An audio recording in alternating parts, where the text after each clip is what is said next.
turned Seoul into the fastest growing city on Earth. It also turned the stream into a sewer. Today, the engineers want to turn back the clock and change the disease-laden sewer back into a stream. But not before the archaeologists get a chance to do their thing. To help, the engineers divert the water so that work can begin.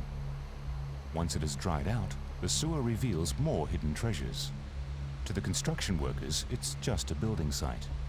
But for the archaeologists, it's a 6-kilometer-long archaeological dig. They have lots to do, and very little time to do it.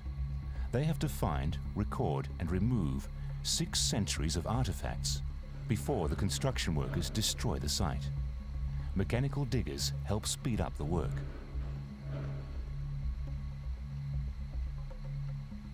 The archaeologists expected the stream to be bare.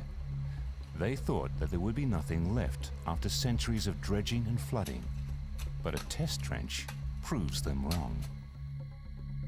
It also precipitates a crisis. The archaeologists need time to complete their research before the site is destroyed. But the contractor's schedule is relentless. They can't wait. Any delay will cost them and the city government dearly. Rival timetables clash and conflict brews. In the end, a compromise is reached. Areas of special interest are ring-fenced. They form islands of archaeological research in a sea of construction work. 공사 일정에 맞춰서 저희가 계속 조사를 해야 된다는 것도 일단 굉장히 큰 스트레스였었거든요. 저희가 조사하는 범위 바로 옆에서 공사들이 진행이 되고 실제로 제가 이제 그림을 막 마무리해서 그리고 있는 시점에 위에서 계속 뭐 철근이나 이런 것들이 왔다 갔다 해서 제가 저희 팀장님한테 전화해서 너무 불안해서 못 그리겠다 뭐 이런 얘기를 했었고. Finally, after nearly 50 years, the ancient stream is almost ready to see the light of day again. Demolition of the overhead highway is done with finesse and precision, but the stream is uncovered by simple brute force. Once air hammers open the way, mechanical monsters, called crushers, move in to rip away the surface covering of the stream. They reduce concrete into smaller, more easily manageable pieces.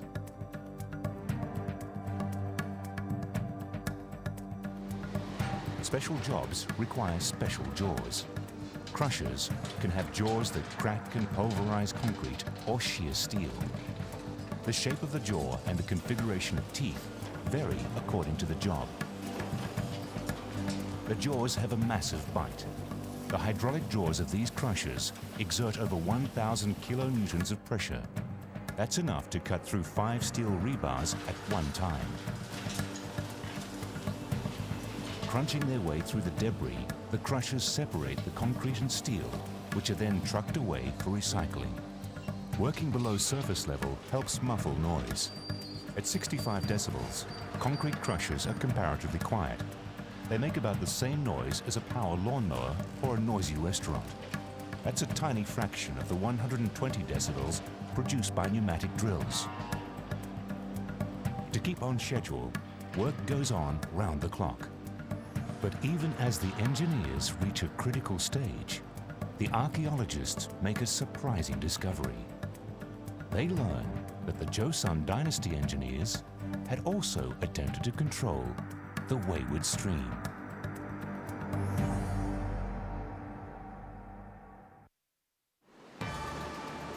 Seoul is reversing decades of unrestrained hypermodernization. While uncovering the ancient Cheonggyecheon stream, archaeologists make a surprising discovery.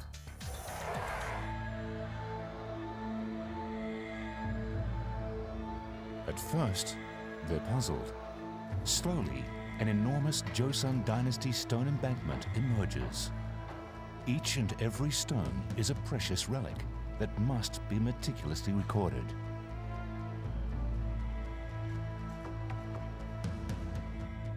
먼저 한 250여 미터 되는 그 석축을 물론 그 고고학 발굴 작업 자체가 어떻게 보면 굉장히 지난한 작업이어서 사람이 일일이 해야 되고 기계가 할 수 없고 사람이 그 과정들을 거쳐서 조사하고 그리고 사진 찍고 하는 그런 과정들을 그리고 또 기후의 영향을 많이 받기 때문에 굉장히 지난한 작업임에는 틀림이 없어요.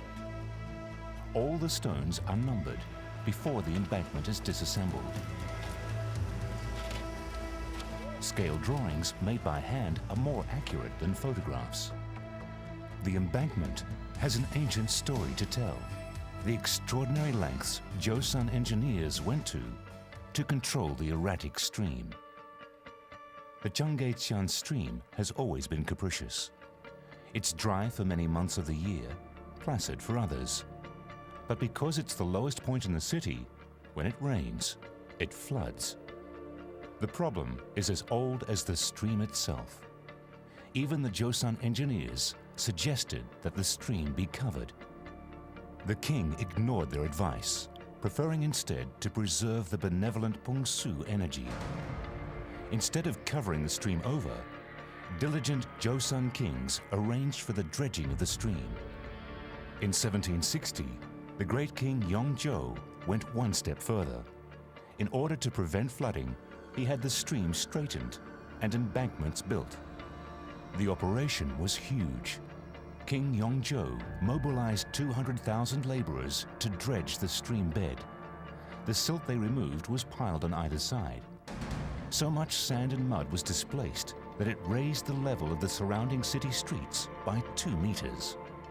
The carved stones were not customized decoration.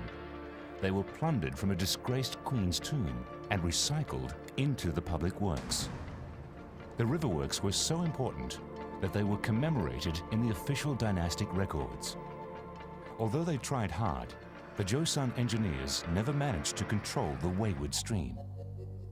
In the 20th century, the Japanese started to cover the stream over, but the job was only completed by Korean engineers after independence. It takes 21st century engineering to turn the sewer back into a stream. New embankment walls must be built. Workers weave a web of steel reinforcing bars. They're the skeleton of the new embankment walls. The walls have a dual purpose. They keep the stream in and keep floodwater out. Tunnels behind the embankment walls will carry floodwater safely away. The foundations of the walls extend more than 2 meters below the stream. They're designed to cope with flood conditions that have worsened in the last 200 years. Because they are so tall, the walls have to be built up in stages.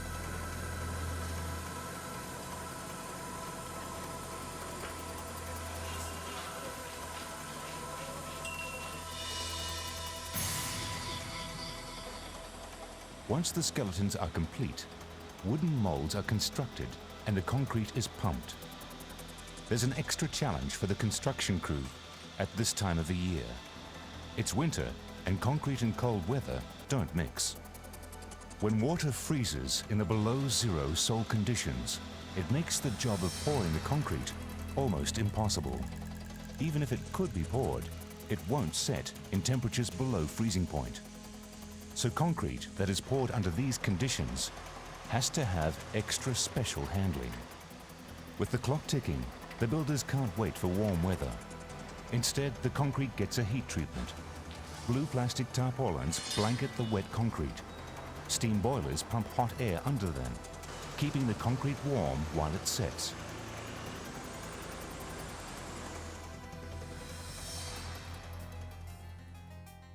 While construction workers tackle the embankments, the heat is also on the hydrologists. Their challenge is to get the stream to flow smoothly and constantly. The stream needs to be redesigned from the ground up. Scale models of the stream at Gyeonggi and Hongik universities enable them to study its flow.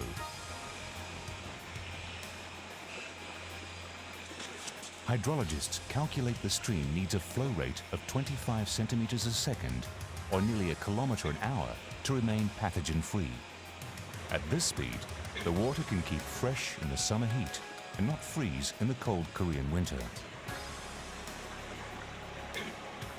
It's crucial to keep the flow steady. Too fast, and the water will erode the banks. too slow, and it's a health hazard. Stepping stones are the key. They span the stream at 28 places. They look nice, but they're not just there for fun. The stones are strategically placed to control the speed of the water. Scale models are one thing, but it takes more than a hole in the ground to make a stream. The hydrologists come up with a theory. Now it's time for the builders to put it into practice. With the embankment walls in, they swing into action on the flood control tunnels. The first half hour of floodwater is the most dangerous because it picks up pathogens from the ground.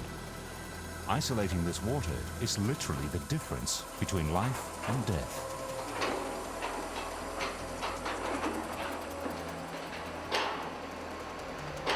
The tunnels are designed to carry the most dangerous water safely away.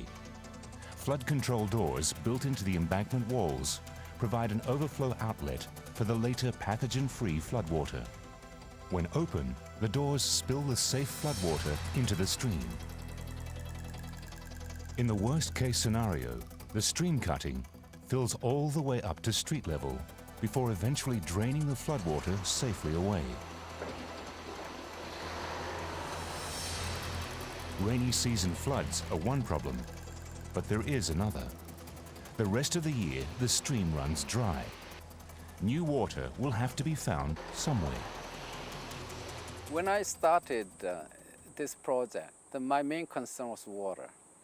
Since the downtown area of Seoul was developed, the water table in the upstream of the Cheonggye is very low. So in most of the year, the water didn't flow. To get around this problem, water had to come from another source. Only a few kilometers from the stream is the huge Han River. The Cheonggye-Tsian stream actually drains into it. Dr. No surprised everyone when he proposed taking water from the Han River and pumping it back into the Cheonggye-Tsian stream. It's a 12-kilometer journey from the inlet off the river to the outlet at the head of the stream. On the way, the river water is filtered at a redundant waterworks before it is pumped into the stream. It will be released above ground back into the stream before flowing 12 kilometers back to the river where it started. For most of the year, it will be necessary to pump around 100,000 tons of water each day into the stream. The electricity bill for pumping will be $870,000 per year. That's about the same as the annual electricity bill for 2,000 families. The only time the pumps can be turned off is when it rains. The plan has its critics.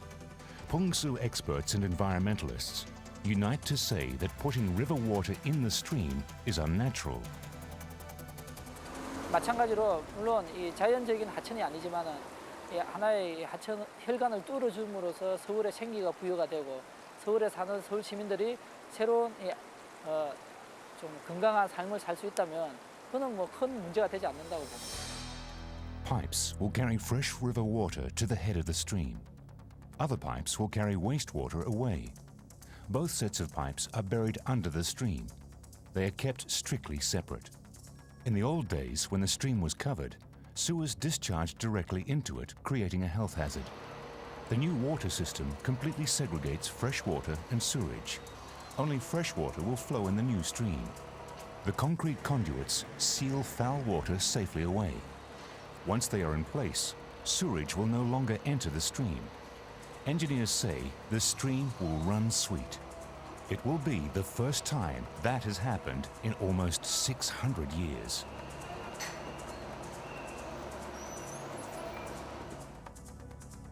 To make it possible, the engineers have to shift a pile of pipes. Intercepting sewer lines are demolished, and almost 11 kilometers of water pipes are laid.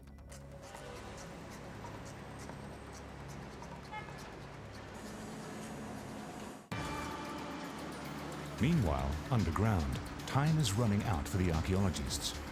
They had entered the stream with low expectations. believing that years of flooding and dredging would have flushed the stream clean of any artifacts. They are surprised to find that, in fact, the stream yields many.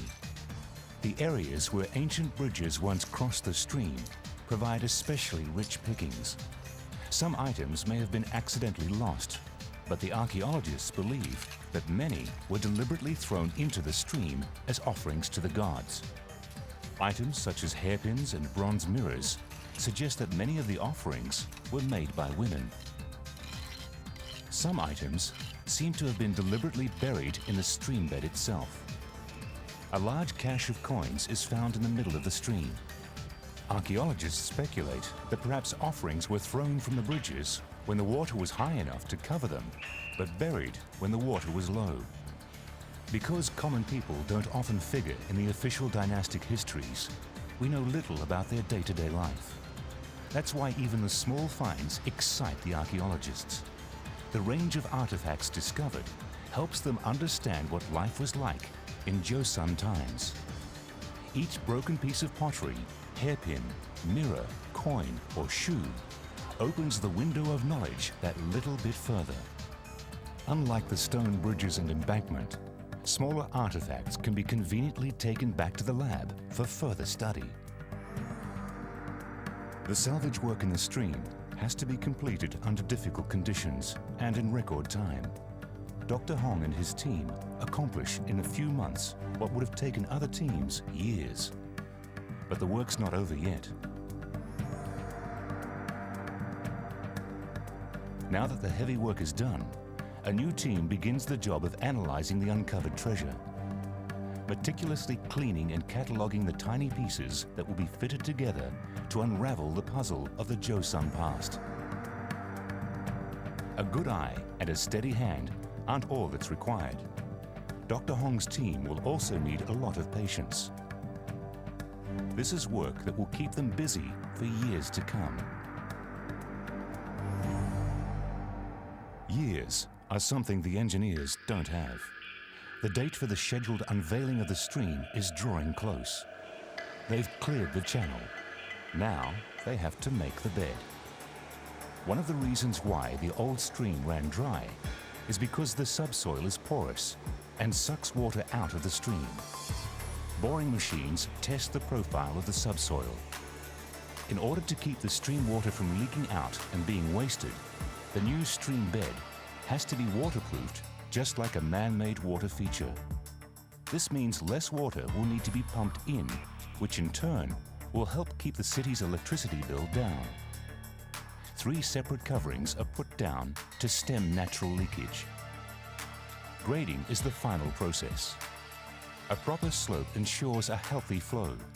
The restored stream falls 20 meters in 6 kilometers.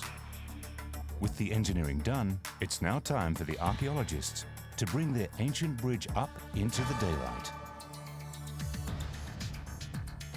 2 years ago, the archaeologists braved dangerous conditions to enter the still-covered stream. They were looking for the Gwantonggyo, a long-lost Joseon bridge. The plan was to record it, remove it, and rebuild it over the restored stream. Finally, it's their chance to deliver. The Gwantonggyo is just the first of 4 ancient bridges that will be recovered and rebuilt over the restored stream. Archaeologists and construction workers work together to move the massive stones. The largest weighs 10 tons. The old bridge is being moved to a new location because the stream is wider now than it was in Joseon times. Even so, the ancient bridge has to be adapted so that it can span the new stream. To widen the bridge, new stones are cut to the old pattern and mixed with the original Joseon stones. When the wraps come off, people will be able to cross a 21st century stream on a 15th century bridge. 광통교에 대해서는 사실은 저희들은 몰랐습니다. 기둥이 그 16개, 양쪽에 8개씩 16개가 있었는데 별로 큰 하수에 묻혀 있다 보니까 별로 크게 몰랐습니다. 정말로 멋있는 교랑이 석교. 그러니까 광교가 이제 여기서 잘 아시겠지만 그 교랑 길이보다 교랑인 길이가 11.9m입니다. 약 12m고 교량폭이 16m예요. It's not just ancient bridges that will cross the stream. Altogether, 22 bridges will be built. They come from designs submitted by the public. Engineers must turn the winning designs into reality. As the clock winds down, workers put the finishing touches on the project. They labor to cover the bare concrete walls with stone cladding. Many of the old Joseon Dynasty stones find new life in the 21st century stream. A full-scale facelift is now underway. After a quick lesson in the fundamentals of tree planting, volunteers get on with the job. Whole families turn out to plant trees together. This restoration project has caught the public's imagination, and many people want to be a part of it.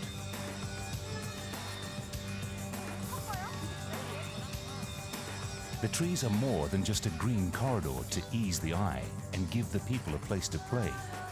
They will help redress Seoul's notoriously bad air quality.